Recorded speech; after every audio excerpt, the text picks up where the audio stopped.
कल तूने जाना भय क्या है। आज मैं तुझे उससे भी गहरी बात बताता हूं। जिससे तू सबसे ज्यादा डरता है वही तेरी सबसे बड़ी शक्ति छुपाए बैठा है। हाँ, सुनने में अजीब लगेगा पर यही सत्य है। तू जिस चीज से भागता है वो बार बार तेरे सामने क्यों आती है, कभी सोचा?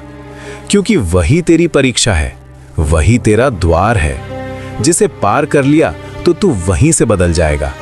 अगर तुझे असफलता का डर है तो समझ ले तेरे भीतर सफलता की क्षमता बहुत बड़ी है। अगर तुझे अकेलेपन से डर लगता है तो समझ ले तेरे भीतर खुद को जानने की गहराई है।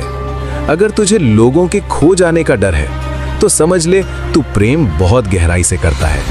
और अगर तुझे अपने ही भीतर की किसी शक्ति से डर है तो समझ ले वही शक्ति तुझे असाधारण बना सकती है। सुन, भय कभी भी यूं ही नहीं आता। वो तेरे भीतर छुपे उस हिस्से की ओर इशारा करता है जिसे तू अभी तक स्वीकार नहीं कर पाया। तू उससे भाग रहा है क्योंकि तू उसे समझ नहीं पा रहा। पर भागने से वो खत्म नहीं होगा, वो और बड़ा होता जाएगा।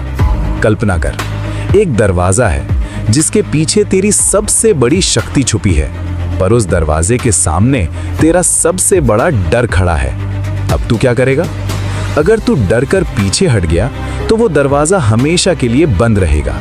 और अगर तू हिम्मत करके आगे बढ़ गया तो वही दरवाजा तेरी पूरी जिंदगी बदल देगा।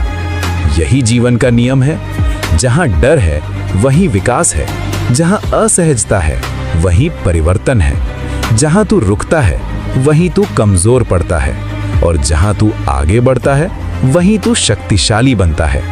अब ध्यान से सुन पुत्र, अगली बार जब तू डर महसूस करे तो खुद से भाग मत, रुक और पूछ, ये डर मुझे क्या सिखाना चाहता है? बस ये सवाल ही तेरी दिशा बदल देगा। तू डर को दुश्मन समझता था, पर अब समझ वो तेरा गुरु है जो तुझे धक्का दे रहा है उस स्थान तक जहां तू खुद को पहचान सके। तू मेरा अंश है और मेरा अंश डर के आगे झुकता नहीं, वो डर के पार जाकर अपनी असली शक्ति को जगाता है। अब उठ, डर को देखकर पीछे मत हट, उसकी ओर बढ़, क्योंकि वहीं तेरी सबसे बड़ी जीत छुपी है। कल मैं तुझे बताऊंगा खुद की इस शक्ति को स्वीकार कैसे करना है।